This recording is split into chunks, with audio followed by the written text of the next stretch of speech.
8A itu namanya pembelajaran individu kolaboratif. Kira-kira tadi Bu Alda ngajar IPS tentang pertambangan penduduk. Kita belajar teks LHO. Kita mau melaporkan tentang sesuatu yang diamati. Kita akan mengamati apa? Jadi kita akan mengamati tentang pertumbuhan penduduk. Nah, di bahasa Indonesia nanti kalian ini sudah duduk berkelompok? Nanti Bu Guru bagikan LK-nya. Nah, di setiap kelompok nantinya akan mencari, mengobservasi atau mengamati. Ada yang mau keluar dari kelas belajar? Suka? Nanti Bu Guru ajak, kita akan jalan-jalan ke kantor BPS. Ada yang tahu kepanjangannya BPS? Ya, tapi sebelum ke sana, yang diamati di sana adalah data penduduk ya. Nah, sebelum itu, nanti kalau kalian ke sana amati data penduduk, pulangnya kalian akan buatkan presentasi dalam bentuk laporan hasil observasi. Nah, Ibu Guru akan bagikan datanya. Angkat tangan kelompok Arya. Fokus nanti di kelurahan Arya ya. LK yang Ibu Guru bagikan, silakan tulis nama kelompok. Nanti ini akan dibawa ke kantor BPS. Setelah pulang dari kantor BPS, Ibu Guru akan nilai ya keaktifannya, siapa nanti yang presentasi, bagi tugas atau hanya satu orang yang bicara. Semua harus berbagi, semua harus mengungkapkan pendapatnya. Nah, kita akan ke kantor BPS. Sudah tersedia mobil kita dibawa. Silakan keluar kelas untuk menuju ke mobil masing-masing.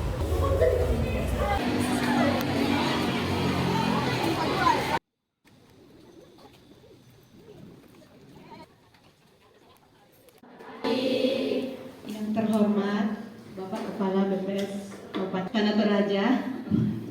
Yang pertama-tama marilah kita panjatkan puji dan syukur kepada Tuhan Yang Maha Esa.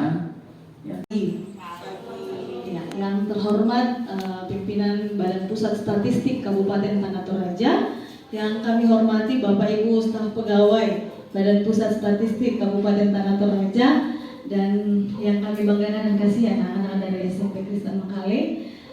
Pagi hari ini teman-teman ini datang ke statistik, pengen tahu bagaimana seluk-beluk atau bagaimana di dalamnya itu kantor statistikannya gitu ya. Karena pasti teman-teman juga berpikir kayaknya kantor statistik yang paling jarang dikunjungi oleh. Senang karena bisa melihat langsung, bisa melihat bagaimana Badan Pusat Statistik ini bekerja, dan bisa mengetahui apa yang dikerjakan. Sudah berkelah dari kantor BPS, kita sudah tahu datanya, berapa yang meninggal, berapa yang lahir di Kecamatan Bongbongan, di grafiknya. Bagaimana grafiknya nanti? Ada yang tahu apa itu grafik? Di sana ada data penduduk di Kecamatan Makale tahun 435. Dibuatkanlah dia grafiknya. Semua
Segumpulan